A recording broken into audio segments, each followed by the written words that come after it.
Anggun ya, bener ya? 12 Tiga. 3. Nah, gimana kok tumben ada apa ini? Jadi gini Bu, di tengah-tengah pekerjaan TKA tuh harusnya kan saya belajarnya sudah mulai maksimal ya Bu ya. Tapi tuh di sini saya mengalami kesulitan saat belajar di rumah Bu. Kan di sekolah sudah ada pemaketan TKA. Saya tuh sudah coba belajar lewat YouTube, lewat catatan, lewat latihan soal, tapi tetap saja susah Bu belajarnya. Dan hasil tryout saya tuh selalu rendah. Oh gitu, jadi apa namanya, ini tadi jamnya siapa sebelum kita lanjut? Bu Isna. Oh Bu Isna, Bu Isna matematika ya? Ini sudah masuk bulan Oktober dan berarti sudah mulai pemadatan ya? Jadi memang sudah menjadi masalah umum sih di kelas 12 kalau pada waktu-waktu ini itu anak-anak memang sedikit lebih sulit fokus untuk menuju ke TKA, padahal waktu sudah semakin dekat, bulan November juga sudah di depan mata, tapi banyak sekali dari anak-anak yang masih bingung, masih belum merasa paham seutuhnya tentang mapel di TKA yang nanti akan diteskan. Sebelum kita lanjut, Bu, kita perlu tahu dulu, Anggun ini ambilnya mapel TKA apa ya? Matematika dan fisika. Matematika dan fisika. Ini tadi kesini sudah izin Bu Isna ya? Sudah izin, sudah bilang kalau mau ketemu Bu Okta ya? Sejak kapan Anggun ini merasa kesulitan dalam belajar TKA? Apakah awal-awal itu merasa sudah mudah atau baru-baru pas pemadatan ini atau bagaimana? Dari awal tuh sebenarnya sudah agak kesulitan. Sudah agak kesulitan ya? Tapi lama-kelamaan kok makin sulit, makin mendalam gitu ya kesulitannya maksudnya. Jadi sudah sejak awal Anggun merasa sulit untuk memahami TKA, semakin kesini kok semakin pemadatan tapi kok semakin nggak paham gitu, betul nggak? Betul. Setelah ini kita akan melakukan sesi konseling ya Anggun ya. Jadi nanti di sini Bu Okta akan coba membantu menguraikan masalah yang Anggun alami. Bu Okta akan coba cari solusi bersama untuk Anggun, sehingga harapannya setelah keluar dari ruangan BK ini, ruangan konseling individu ini, Anggun bisa lebih merasa mendapatkan solusi dari permasalahan yang Anggun rasakan. Nah, ini nanti kemungkinan akan berjalan sekitar 30 menit ya, karena juga biar tidak memakan waktu dengan mapel yang lain, tidak mengganggu Anggun di mapel yang lain. Kemudian ini merupakan sesi pertama Anggun dalam mengikuti konseling. Jadi mungkin nanti bisa berlanjut ke sesi kedua, sesi ketiga, sampai Anggun merasa sudah cukup untuk solusi yang Anggun dapat. Apakah Anggun bersedia? Dan Anggun tidak perlu khawatir bahwa sesi konseling ini itu akan dijamin kerahasiaannya, hanya Bu Okta, Anggun dan Tuhan yang tahu ya. Jadi nggak usah khawatir nanti akan ember kemana-mana, akan ini tidak usah khawatir. Insya Allah Bu Okta sudah ada kode etik yang mengatur, sehingga insya Allah rahasia antara kita hanya kita yang tahu. Anggun bersedia ya? Nanti kalau ada sesi lanjutan Anggun bersedia ya, misalnya seminggu lagi Bu Okta pantau seperti apa gitu, bersedia ya. Tadi tentang TKA, ini sudah menjadi masalah umum di kelas 12. Sejak awal memang Anggun sendiri yang memilih mapel TKA matematika dan fisika itu, atau bagaimana ceritanya awal mulanya? Dari awal tuh saya sudah mau mengambil mapel itu Bu, karena saya sendiri sukanya yang pelajaran hitung-menghitung. Eksak ya, hitung-menghitungnya. Sebetulnya dari awal itu Anggun suka pelajaran eksak, hitung-menghitung. Kemudian banyak nggak teman Anggun yang ngambil matematika dan fisika? Cukup banyak di kelas, cukup banyak ya. Biasanya kalau pas tryout itu Anggun dapat nilai berapa? Biasanya rata-rata? Rata-rata tuh setengah dari ininya Bu. KKM? Iya. Dari batasnya ya? Setengah dari batasnya ya? Nilainya setiap tryout kan kita sudah dari awal itu tryout ya, setiap Jumat sebelum pemadatan itu, apakah naik atau turun atau bagaimana? Naik turun Bu. Naik turun ya, nggak stabil ya. Sebelumnya Bu Okta tanya dulu, kemarin kan minggu lalu Bu Okta masuk ya di kelas Anggun ya, 2 minggu yang lalu ya. Bu Okta kasih waktu itu tes gaya belajar, kenali potensi gaya belajar ya. Nah, Anggun masih ingat nggak waktu itu hasil tesnya Anggun gaya belajar itu apa? Masih ingat. Apa hasilnya? Visual dan auditori. Visual dan auditori ya, berarti yang dominan visual dan auditori. Berarti penglihatan dan pendengaran. Kemudian Bu Okta tanya dulu, selama ini metode belajar Anggun di rumah itu bagaimana? belajar TKA di rumah dan di sekolah itu metodenya pakai apa? Apakah membaca catatan dari sekolah atau bagaimana? Saya biasanya ini Bu, latihan soal dari sekolah itu saya ulangi lagi di rumah. Terus mendengar ini pembahasan dari YouTube. Oh, mendengar pembahasan dari YouTube. Oke. Kalau untuk catatan sendiri yang Anggun buat ada di sekolah ketika Bapak Ibu guru menerangkan, kemudian mungkin ada rumus-rumus, kemudian ada grafik, ada, tapi jarang Anggun buka ya. Berarti Anggun lebih sering ke YouTube dan latihan soal. Iya. Oke, Bu, kita menangkap berarti di sini belajar Anggun itu pakai latihan soal dan YouTube. Oke, kalau gitu Bu, kita tanya lagi, seberapa intens Anggun belajar di rumah selama ini? Kalau intensnya itu tidak teratur Bu, Tidak nggak teratur. saya jadwal gitu. Oh tidak, kamu jadwal ya, jadi seadanya waktu kamu belajar Iya. gitu ya. Oh kalau gitu kadang juga ada satu waktu di mana kok sibuk banget, jadi nggak belajar gitu ya. Nah. Oke, berarti waktu belajar. Oke, paham Bu Ota. Kemudian menurut Anggun, dari hasil belajar Anggun itu efektif atau tidak? Menurut Anggun sendiri selama ini? Tidak. Kurang efektif ya, Kurang tidak efektif. efektif ya. Oke, nah Bu Ota sebelumnya tanya dulu, dari hasil kita berbincang ini sama Anggun mengamati, dampaknya apa toh kira-kira Anggun paham enggak ke depannya? Apakah merasa pesimis atau bagaimana? Pesimis tuh saya. Oh, pesimis sekali. Iya, saya malah jadi putus asa, nanti TKA bisa apa enggak? Bisa apa enggak ya di bulan November ya. Iya. Kemudian ingin daftar SNBP, Mau gitu. pesimis juga Iya, untuk Bu. masuk eligible karena faktor ini ya, jadi merembetnya ke sana-sana. Iya. Oke, Bu Ota paham sampai sini sudah bisa menemukan garis merah dari permasalahan Anggun. Jadi begini Anggun, Bu Okta hargai sekali, Bu Okta apresiasi sekali bahwa selama ini itu Anggun sudah belajar dengan giat, meskipun memanfaatkan waktu luang yang ada, meskipun sak kobere, sempetnya kalau ada waktu belajar, Bu Okta hargai itu sudah luar biasa dibandingkan kamu tidak belajar sama sekali. Namun alangkah lebih baiknya kalau setelah ini itu Anggun membuat jadwal untuk belajar. Jadi misalnya nih pemadatan TKA hari apa aja, kemudian jam berapa aja, try-out-nya hari apa, Anggun sampai rumah itu kasih jadwal 1 atau 2 jam atau 3 jam itu untuk belajar. Jadi benar-benar di situ Anggun harus komit, fokus untuk belajar. Misalnya setelah maghrib, jam 7, jam 6 atau setelah isya ya, jam 6, jam 7 sampai jam 10 Anggun belajar. Setelah itu monggo silahkan setengah jam untuk bermain HP, untuk relax monggo. Dan di tengah-tengah belajar kalau ada hambatan, kalau ada merasa kok suntuk ya, Anggun boleh break dulu. Misalnya minum, atau misalnya cuci muka, atau misalnya peregangan gitu ya, biar tidak bosan. Itu saran pertama dari Bu Okta. Anggun harus punya waktu belajar yang pasti setiap harinya. Tidak harus sama, jamnya tidak harus sama. Misal hari Senin setelah isya sampai jam 9, kemudian hari Selasanya setelah sholat tahajud atau setelah sholat subuh gitu ya, bisa diterima ya. Oke, itu pertama untuk memanajemen waktu belajar Anggun.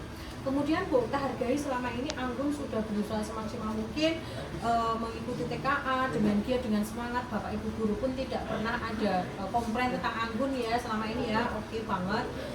Namun coba kita gali lagi. Matematika dan fisika ini kan ilmu eksak ya, hitungan ya.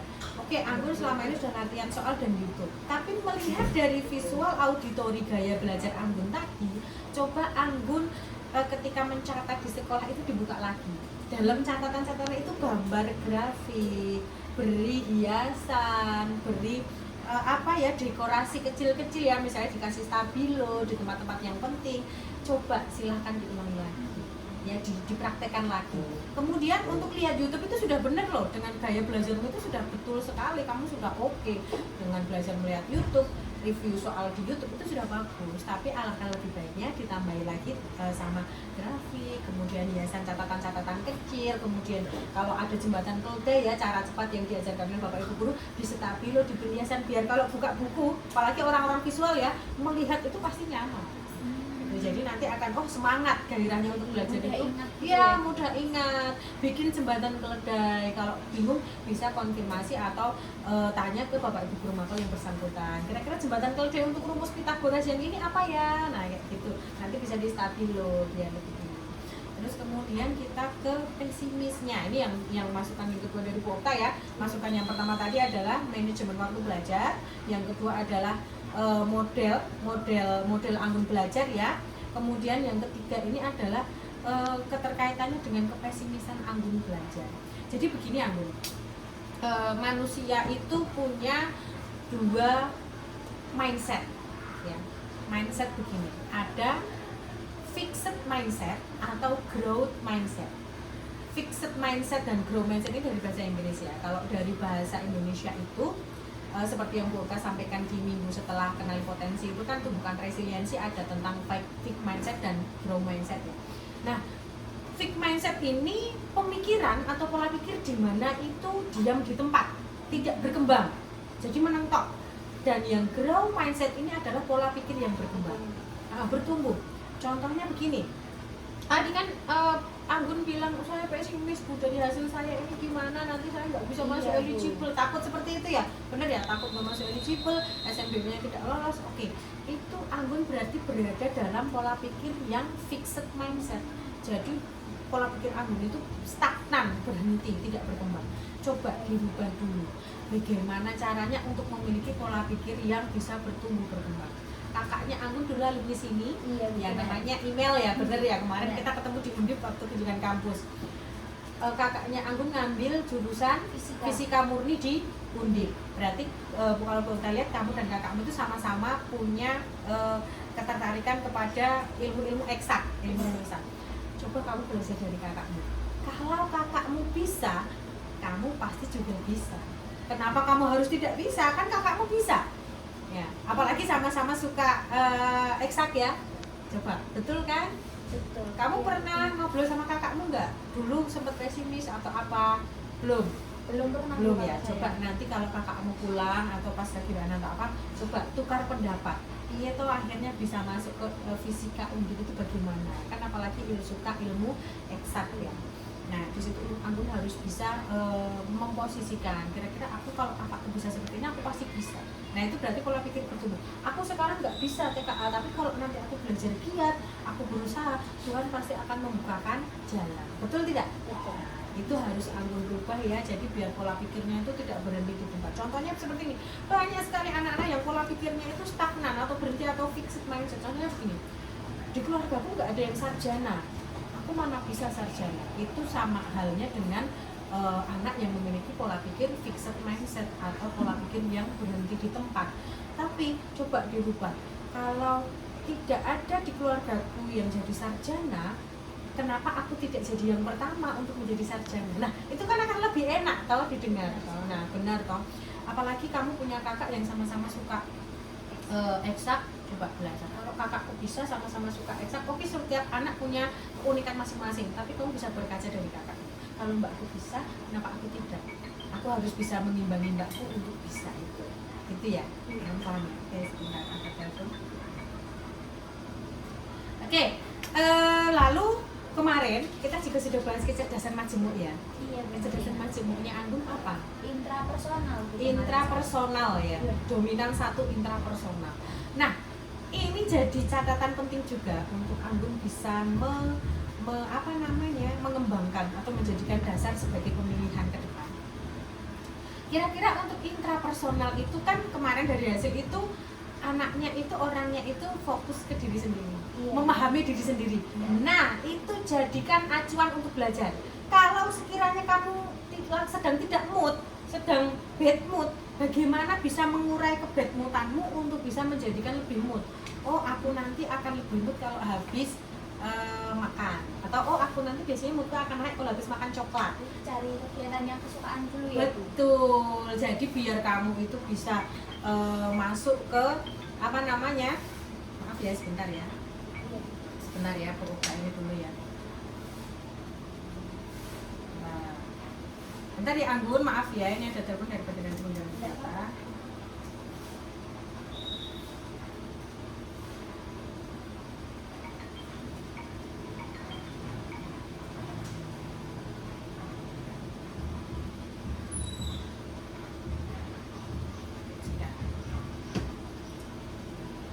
Saya bagaimana kita tadi. Nah, ya kita harus paham anak orang-orang dengan tipe kecerdasan interpersonal atau intrapersonal ya tadi, intrapersonal itu dia lebih paham sama dirinya sendiri. Jadi coba Anggun cek kalau sedang tidak mood bagaimana. Ya, cari kesukaannya apa. Misalnya apa contoh kesukaannya Anggun apa tuh? Makan. Nah, misalnya makan dulu. Oke, untuk misalnya di rumah kok kerjaan rumah banyak, sedang ribut sama temennya, misalnya selisih pendapat sama temennya, coba makan dulu untuk menaikkan mood. Atau coba minum dingin dulu, minum manis dulu untuk menaikkan mood. Nah, nanti kalau moodnya sudah naik, kamu bisa mulai belajar. Sampai sini paham ya? Paham. Oke, coba Anggun ulangi. Tadi saran Bu Okta apa aja tuh tadi? Yang pertama, yang tadi ya. waktu belajarnya itu saya harus manage waktu biar ada jadwal terstruktur tuh. Ya, betul. Terus yang model belajarnya itu saya bisa mengulangi catatan-catatan yang sudah diajarkan guru di kelas. Betul. Kemudian sambil belajar YouTube tadi ya. Itu sudah bagus, pertahankan. Terus yang terakhir kurang latihan saja. Iya, betul, kurang latihan saja itu. Terus kemudian yang terakhir adalah saya harus memahami diri saya sendiri. Jadinya belajar tuh harus waktu saya happy atau saya senang. Betul, nanti materi akan lebih mudah masuk. Jadi paham ya. Anggun berarti sudah bisa menerima apa yang kita diskusikan hari ini, apa yang kita konselingkan hari ini, bahwa Anggun harus punya waktu belajar. Kemudian Anggun harus pakai model gaya belajarmu itu apa? Gaya belajarnya auditori visual, ya sudah pakai YouTube, buka catatan, lihat grafik, lihat gambar, dan latihan soal yang menarik di YouTube buka. Nah, itu kan akan lebih mudah masuk. Kemudian Anggun harus punya pola pikir bertumbuh, pola pikir yang berkembang. Jadi harus, kalau aku bisa, kalau kakak teman-temanku aja bisa, kakakku bisa masuk eligible, aku pasti juga bisa. Ya, kemudian ini kan baru pertemuan pertama. Ini nanti setelah ini coba Anggun bisa analisis ya setelah pelajaran atau setelah di rumah, buat jadwal dulu. Buat jadwal yang sekiranya kamu sendiri bisa memahami. Jangan jadwalnya itu yang memberatkan kamu. Ya, kamu bisa bikin enjoy, misal hari ini malam, besok belajarnya pagi, subuh, atau di oglang dan sebagainya ya. Itu. Nah, ini kan pertemuan pertama. Nanti Bu Ulta pengen lihat dulu jadwal yang Anggun buat itu seperti apa dan sudah berjalan atau belum. Itu berarti nanti kita sepakati dulu deh. Pertemuan berikutnya Anggun perlu bisanya kira-kira hari apa? Minggu depan kira-kira hari apa? Hari Jumat lagi. Oh, hari Jumat lagi, 1 minggu ya? Oke, 1 minggu nanti Bu Okta akan pantau hasil dari penjadwalan Anggun dan proses belajarnya Anggun seperti apa. Dan hasil tryout, hari Selasa misalkan ada tryout, Bu Okta akan lihat kalau sudah Anggun terapkan kira-kira ada perubahan atau tidak. Kalau ada perubahan berarti kita lanjutkan, kalau tidak ada perubahan berarti kita evaluasi di pertemuan minggu depan. Sepakat ya? Setuju ya? Di jam berapa kira-kira? 8, 9, 10? Atau setelah Jumatan? Habis Jumatan? Boleh, nggak apa-apa ya. Jadi nanti minta tolong Bu Okta dicatat ya, dibuatkan jadwal, dicatat perkembangannya seperti apa, sama hasil tryoutnya nanti Bu Okta akan konfirmasi atau koordinasi dengan Pak Ibi. Kalau sudah ada perkembangan berarti bisa dilanjutkan gitu ya. Sudah sedikit ini ya, ada pencerahan ya. Oke. Terima kasih sekali Anggun sudah berkenan untuk menghadiri sesi konseling hari ini. Nanti jangan lupa setelah ini izin ke guru mapel yang ada di kelas, masuk ke kelas. Kemudian setelah itu Bu Okta tunggu kehadirannya di minggu depan, dan Anggun tidak perlu khawatir bahwa apa yang kita rasakan di sini, kita bicarakan di sini hanya akan Bu Okta dan Anggun yang tahu, gitu ya. Tidak akan Bu Okta bocorkan kemana-mana, tidak perlu khawatir, gitu ya. Oke, kita ketemu lagi di minggu depan. Ada yang mau disampaikan? Sudah Bu. Sudah ya, sudah sedikit lega ya. Oke. Setelah ini bisa kembali ke kelas dan melanjutkan pelajaran. Baik. Terima kasih. Iya, sama-sama. Semangat ya Anggun. Assalamualaikum. Waalaikumsalam.